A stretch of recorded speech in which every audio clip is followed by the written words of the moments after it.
Alors chers amis, bonjour et bienvenue dans cette nouvelle vidéo dans laquelle je vais répondre à la question qui revient souvent, qui est comment discerner le bien du mal.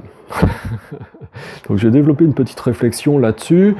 Avant de démarrer, bien sûr, si vous n'êtes pas encore abonné à la chaîne, faites-le maintenant, ça va vous permettre de rejoindre plusieurs centaines de personnes qui ont à cœur de développer, d'ancrer leur philosophie de vie pour expérimenter plus de bonheur au quotidien et pouvoir interagir de manière beaucoup plus paisible, beaucoup plus harmonieuse avec leur environnement et en particulier leurs semblables.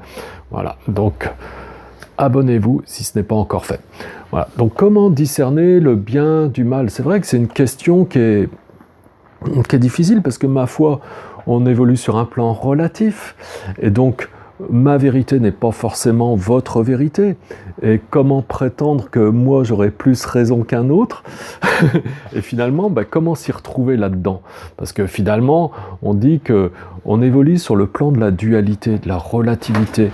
Et sur le plan de la dualité, eh bien, on le dit dans les enseignements, on dit que toute vérité peut être contrecarré. Donc comment s'en sortir avec tout ça et comment finalement arriver à un vrai discernement, une vraie sagesse, à vraiment faire la part des choses et arriver à trouver son chemin. Parce que si je dis que je suis bon d'une certaine manière, eh bien, comme le bon existe en dépendance même du mal, si je dis que je suis bon, d'une certaine manière, c'est comme si j'étais en train de dire que les autres n'étaient pas OK. Non. Voilà. Quand je pense que je suis vraiment quelqu'un de très bien, je me dis à ce moment-là que personne n'est vraiment OK. Voilà.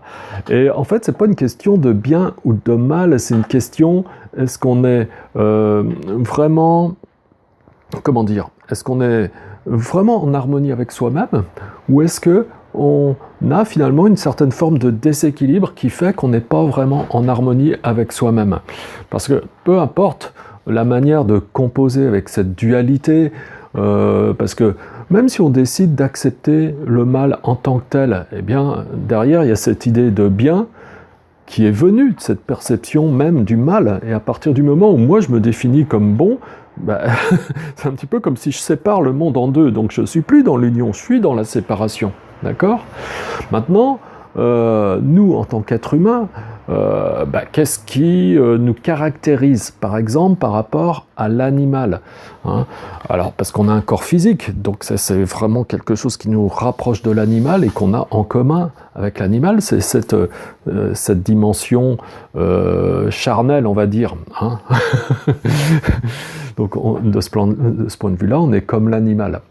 On a aussi une dimension mentale, de même que l'animal, on a une aussi, mais nous, on a différents plans sur lesquels on peut expérimenter les choses, et aussi, surtout, un plan sur lequel l'animal, lui, ne peut pas expérimenter les choses. Un plan sur lequel on peut analyser, un plan sur lequel on peut à la fois aussi réfléchir, discerner les choses, et donc ça peut nous amener à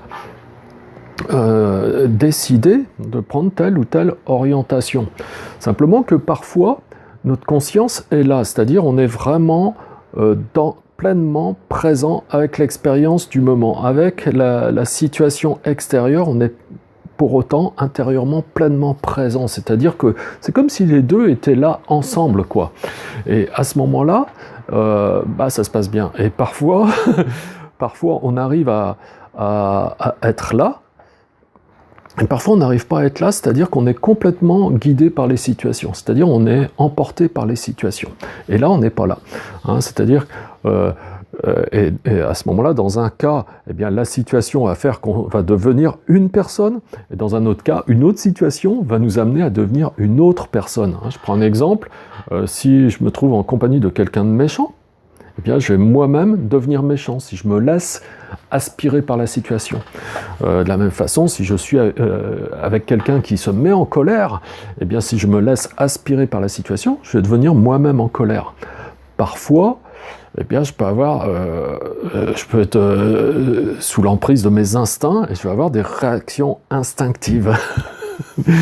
Hein, ou parfois peut-être je vais être simplement guidé par mes hormones et je vais même pas comprendre ce que je suis en train de faire, je vais me laisser, je vais être entraîné par ça. Donc le problème c'est ça, c'est est-ce qu'on est conscient ou pas, véritablement conscient ou pas, hein? Et quand on dit conscient, c'est conscient que l'on est conscient, c'est-à-dire est-ce que je suis en train de maîtriser pleinement ce qui se passe?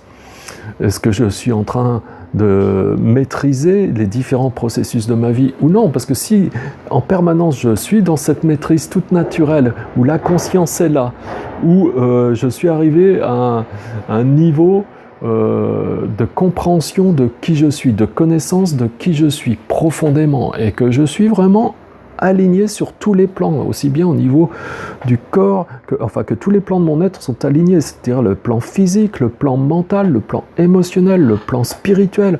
Oui, là je peux maîtriser les différents processus de ma vie, les différentes expériences de ma vie, et à ce moment-là je peux avoir une vie merveilleuse pour moi-même, où je vis dans la joie et le bonheur, et en même temps eh bien, tout se passe bien. Et là, il n'y a plus de bon ni de mal. Finalement, je suis en union. Tout simplement pourquoi? Parce que je suis conscient. Et quand je suis conscient, ben voilà, tout est en équilibre. Et rien de désagréable ne peut se passer. Mais si je suis inconscient et que je réagis de manière instinctive, ou sous l'emprise de certains automatismes qui ne sont pas toujours forcément les bons, parce qu'il y a de très bons automatismes, mais parfois il y a des automatismes dans lesquels on est entraîné, qui ne sont pas forcément de bons automatismes, eh bien là, il peut se passer des choses qui sont désagréables aussi bien pour moi que pour les autres. Donc la question, en fait, elle n'est pas tant de savoir si telle ou telle chose est bien ou mal, mais de savoir si on est conscient et si on discerne vraiment les choses. C'est-à-dire, est-ce qu'on a la connaissance ou est-ce qu'au contraire, on est dans l'ignorance? Parce que regardez, même les plus grands dictateurs, pour prendre des exemples extrêmes, hein, à plus forte raison, c'est valable aussi pour des exemples intermédiaires, mais même si on prend des exemples extrêmes, les plus grands dictateurs, bah, fondamentalement, à la base, ils pensent faire le bien. D'accord? Mais on peut penser faire le bien, mais si on est sous l'emprise de l'ignorance, on peut faire le mal, n'est-ce pas? D'accord? Donc vraiment, on ne peut pas parler de bien ou de mal comme ça, et puis s'attarder à une simple réflexion là-dessus, sans s'attacher plutôt à vraiment devenir conscient des choses, pour vraiment discerner les choses, pour vraiment acquérir une sagesse. Parce que sinon, c'est vraiment très dangereux. Hein? Chacun a son idée, mais finalement, on peut rentrer en conflit très facilement parce que nos perceptions sont différentes, parce que finalement, on n'a pas suffisamment de sagesse et on ne comprend rien. Et c'est un bazar total, quoi. Donc c'est vraiment essentiel de développer sa sagesse. C'est vraiment essentiel d'entreprendre un chemin pour vraiment acquérir un minimum de sagesse, pour être plus heureux soi-même, mais aussi pour contribuer à plus de paix et d'harmonie dans ce monde qui en a tant besoin. Donc s'il vous plaît, engagez-vous sur le chemin du yoga et faites-vous guider et commencez tout de suite par vous intéresser à ces choses-là en priorité dans votre vie, pour que votre vie soit vraiment une vie bénéfique pour vous, pour tout le monde, quoi. Voilà. Commencez par télécharger cette méthode de méditation si vous ne l'avez pas encore faite, lisez-la, et dès que je lance des programmes qui vous permettent d'aller plus loin, eh bien, intéressez-vous à ces programmes, en particulier 2 mois pour une vie nouvelle, les séjours en Inde. Voilà, vous avez vraiment la possibilité d'expérimenter des choses qui sortent de l'ordinaire, d'agrandir votre vision et finalement d'accéder à une compréhension qui soit plus juste, parce que, eh bien, là, eh bien, oui, vous relativisez vraiment aussi vos propres perceptions, et petit à petit, ça vous amène à avoir une vision plus large, donc à développer plus de sagesse, et puis finalement d'avoir d'autres perceptions aussi. Hein. Donc, autrement dit, une autre compréhension, une compréhension parfois qui est un peu plus juste. Voilà. Bon, si vous avez d'autres questions, vous pouvez les poser bien sûr en commentaire, mais je vous encourage à vous intéresser à tous les programmes que je vous propose pour qu'on puisse continuer à avancer peut-être un peu plus ensemble. Voilà. À bientôt mes amis, merci pour votre fidélité et je vous dis à la prochaine vidéo. Au revoir.